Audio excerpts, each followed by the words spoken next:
Bismillahirrahmanirrahim. Assalamualaikum warahmatullahi wabarakatuh.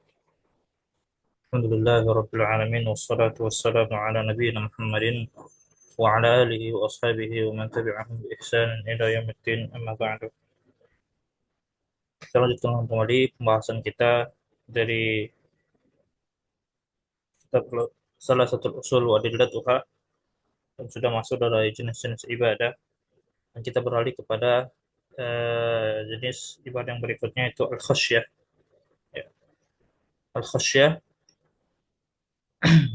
kita baca qala wa dalil khasyah qauluhu ta'ala fala takhshawhum wakhshawni. Ya, dari khasyah, khasyah itu adalah rasa takut yang dibarengi dengan ilmu tentang yang ditakuti. Ya. Jadi sebenarnya berbeda, ya, rasa takut khasyah dengan khauf. Khasyah itu lebih umum, lebih spesifik, ya, lebih khusus. Ya, oleh karenanya eh, rasa takut yang dibarengi dengan ilmu ini Allah khususkan hanya pada para ulama saja. Allah Azza wa Jalla berfirman, "Innama yakhsyallaha min ibadihi ulama." Sungguhnya yang takut kepada Allah, yang khasyah kepada Allah, itu hanyalah dari hamba-hambanya, itu adalah para ulama. Jadi yang betul-betul merealisasikan rasa takutnya disertai dengan ilmu itu hanyalah para ulama. Dan orang yang dia khasyahnya itu kepada selain Allah, itu akan jatuh dalam kesyirikan. Maka khasyah merupakan jenis ibadah. Ya, hanya khasyah kepada Allah Azza wa Jalla. Kemudian yang selanjutnya dalilul inabah. Qauluhu ta'ala wa anibu ila rabbikum waslimulah. Al-inabah itu adalah kembali kepada Allah, yaitu bertobat. Allah Azza wa Jalla berfirman wa anibu ila rabbikum waslimulah. Kembalilah kalian kepada Rabb kalian dan berserah dirilah kepadanya. Kemudian selanjutnya al-isti'anah. Isti'anah itu adalah meminta tolong kepada Allah. Ya, meminta tolong kepada Allah ini merupakan ibadah yang seharusnya hanya kita berikan kepada Allah. Itulah kenapa kita selalu mengulang-ulanginya. Seperti ucapan beliau ini, dalil isti'anati qauluhu ta'ala iyyaka na'budu wa iyyaka nasta'in fil hadits wa idza ista'anta fasta'in billah. Surah Al-Fatihah kita terus mengulang-ulanginya. Ya, hanya kepada engkau lah kami menyembah dan hanya kepada engkau lah kami minta pertolongan. Dalam hadis kata Nabi sallallahu alaihi wasallam, "Idza ista'anta fasta'in billah." Apabila kau minta pertolongan maka mintalah pertolongan kepada Allah. Kemudian selanjutnya isti'adzah.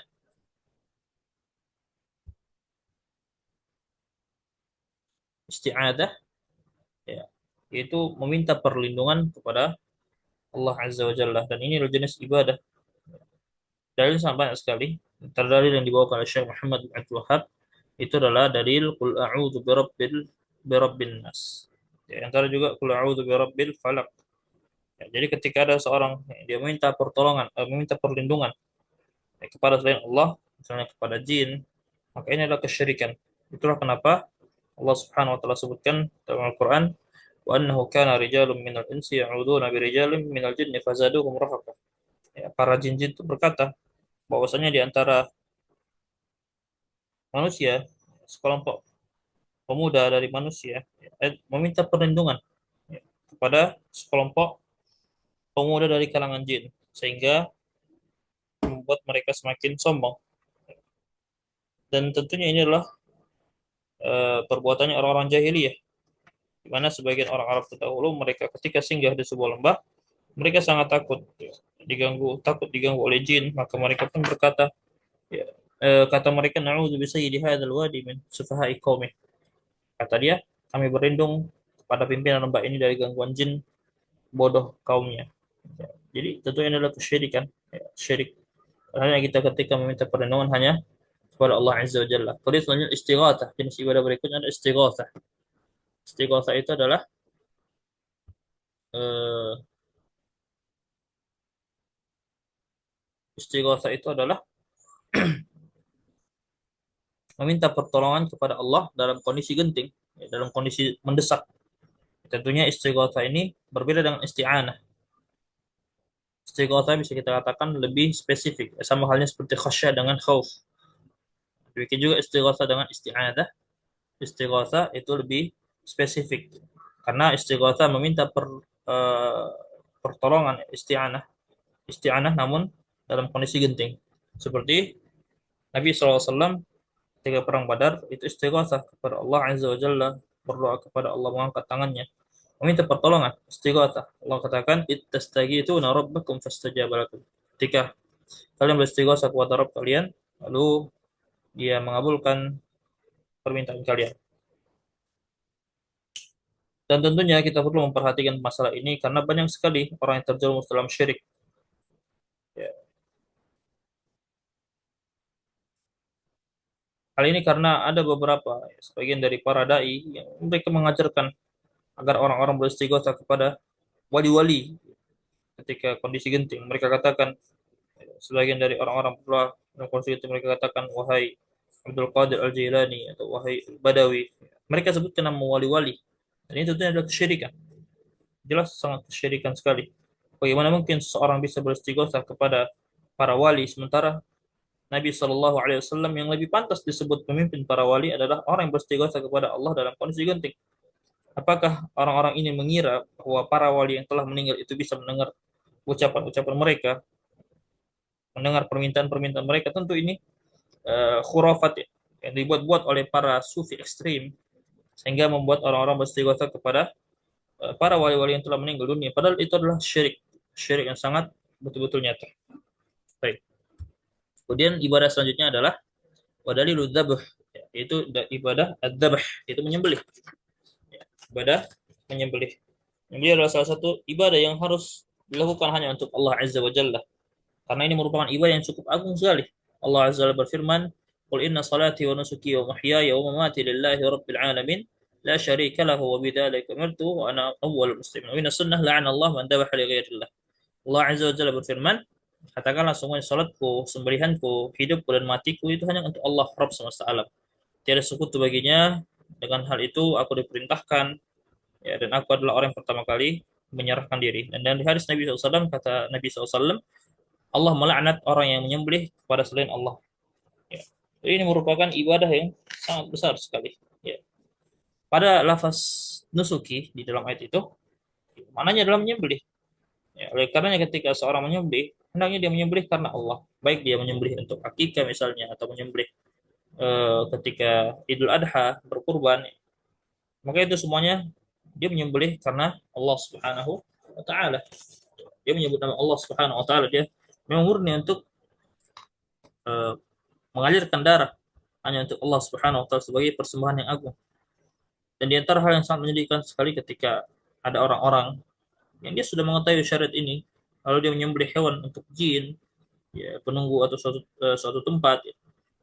Misalnya ketika dia mau bangun rumah, dia menyembelih hewan, ya, dia sembelih hewan karena takut jin misalnya. Ketika sakit disuruh sama dukun misalnya menyembelih ayam ayam hitam lalu dialirkan darahnya, dia pun ikut-ikutan. Jadi dia antara bentuk kesyirikan ya dalam masalah menyembelih. Oleh karenanya Nabi SAW melaknat ini, ya, karena ini perkara yang sangat agung sekali. Ya. Oleh karenanya pernah suatu kejadian di zaman Bani Israel, ada dua orang yang mereka melewati suatu kaum yang mana mereka tidak memberikan lewat kepada dua orang ini kecuali menyembelihkan sembelihan. Ya. Maka satu dari dua orang ini mengatakan ketika diminta, aku tidak memiliki sesuatu untuk disembelih. Maka kaum ini mengatakan, sembelih walaupun dengan seekor lalat. Maka dia cari lalat, dia persembahkan kepada berhala kaum tersebut. Adapun satu orang lagi, ya, dia tidak mau menyembelih apapun kecuali hanya untuk Allah Azza wa Jalla, lalu dia pun di dipenggal kepalanya dan dia pun masuk dalam surga. Sementara orang tadi dia masuk dalam neraka. Maka ini sesuatu yang sangat besar sekali permasalahannya. Kemudian selanjutnya dalilun nadar qaulu ta'ala yufuna bin nadri wa yakhafuna yawman kana syarruhu mustatira. Ya, dalil nadar adalah nazar itu secara asal dia merupakan bersumpah atas nama Allah Subhanahu wa taala untuk melakukan sesuatu. Seperti seorang mengatakan, "Ya Allah, jika Engkau berikan aku kelulusan, aku akan bersedekah. Ya Allah, kalau aku dapat rezeki hari ini, ya, aku akan berangkat haji orang tua." Terus misalnya, karena nazar ini adalah bagian dari sumpah. Sebetulnya ini merupakan ciri orang-orang bakhil, orang-orang pelit. Ya, karena nazar itu tidaklah diucapkan oleh kecuali orang-orang pelit. Dia tidak akan mau beramal kecuali dengan persyaratan-persyaratan yang diberikan kepada Allah. Sehingga ketika seorang dia bernazar, maka sama halnya dia seperti bersumpah. Ketika nazar tidak dilaksanakan, maka kafaratnya sama seperti kafarat sumpah. Nah, nazar ini hanya untuk Allah Subhanahu wa taala. Tidak boleh seorang dia bernazar kepada selain Allah. Ya, seperti misalnya dia nazar kepada para wali, kepada orang-orang yang sudah meninggal, dia bernazar kepada selain Allah, ini adalah perbuatan syirik. Ini adalah perbuatan syirik. Oleh karenanya Allah mengatakan memuji orang-orang yang menunaikan nazarnya, yufu bin nadri, mereka menunaikan nazarnya. Ya, mereka menunaikan nazarnya.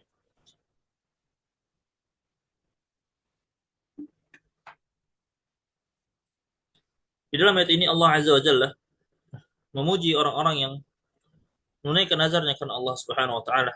Dan ini menunjukkan bahwa nazar adalah ibadah. Dan ya, maka dengan ini habislah, selesailah pembahasan dari macam-macam ibadah. Dan ini adalah sebagian dari contoh-contoh ibadah yang disebutkan oleh Syekh Muhammad bin Abdul Wahab. Ya, karena di sana ada banyak sekali jenis-jenis ibadah. Dan itulah kita sebutkan di awal bahwa sebuah kaidah yang namanya ibadah itu adalah tidak boleh kita serahkan kecuali kepada Allah Subhanahu wa taala. Ya, seperti disebut oleh Syekh Islam Ibnu Taimiyah, ismun jami'an likulli ma yuhibbuhu Allah wa yarda min al-aqwali wal a'mal adh-dhahirah wal batinah. Dia merupakan ungkapan untuk setiap segala sesuatu yang dicintai oleh Allah Subhanahu wa taala dan diridhai oleh Allah Subhanahu wa taala. Ya. Segala sesuatu yang dicintai oleh Allah dan diridhai oleh Allah Subhanahu wa taala berupa ucapan, perbuatan, baik secara zahir maupun secara batin. Sehingga ketika kita mendapati hal itu adalah ibadah, tidak boleh kita serahkan kecuali hanya kepada Allah. Kalau kita serahkan kepada selain Allah, maka adalah itu dalam syirik. Bagaimana mungkin seorang dia bisa menyerahkan ibadahnya kepada selain Allah, sementara dia sendiri diciptakan oleh Allah Subhanahu wa taala semata. Makhluk yang dia ibadahi itu juga diciptakan oleh Allah Subhanahu wa taala. Ya, apakah makhluk yang dia sembah itu bisa mencipta? Ya, sehingga dia bernazar dan berdoa kepadanya. Apakah makhluk yang dia sembah itu dapat mengatur alam semesta sehingga dia meminta pertolongan dan perlindungan kepadanya? Apakah makhluk yang dia sembah itu memiliki segala perbendaharaan langit dan bumi sehingga dia bertawakal kepadanya? Tentu semuanya dari apa yang kita tanyakan tadi, dia pasti mengatakan tidak ada sama sekali. Makhluk yang disembah itu tidak memiliki apa-apa dan tidak bisa berbuat apa-apa sama sekali. Oleh karenanya ini hal yang sangat menyedihkan sekali. Hal yang sangat menyedihkan sekali. Ya. Maka ketahuilah bahwasanya apa yang disebutkan oleh Syekh di sini adalah dari jenis ibadah yang tidak boleh kita serahkan kecuali kepada selain Allah. Kalau seorang dia menyerahkan ibadahnya kepada selain Allah, ya, maka dikhawatirkan ya, bahkan dia jatuh dalam kesyirikan dan kekufuran. Ya, jatuh dalam kesyirikan. Makanya kata beliau, "Faman sarafa minha li ghairi, faman sarafa minha syai'an li ghairillah fa musyrikun kafir." Barang siapa yang menyerahkan ibadahnya kepada selain Allah, maka dia musyrik kafir. Maka dari itu kita berlindung kepada Allah Subhanahu wa taala dari segala macam bentuk kesyirikan dan segala sebab yang bisa mengantarkan kesyirikan. Wallahu a'lam bishawab. Mungkin itu bisa kita sampaikan. Bila kurang saya mohon maaf. Insyaallah pada pertemuan berikutnya kita akan sambung dari al-aslu tsani, yaitu mengenal agama Islam insyaallah. Ila huna nakhtatim kafaratul majlis. Subhanakallahumma wa bihamdik asyhadu an la ilaha illa anta astaghfiruka wa atubu ilaik. Assalamualaikum warahmatullahi wabarakatuh.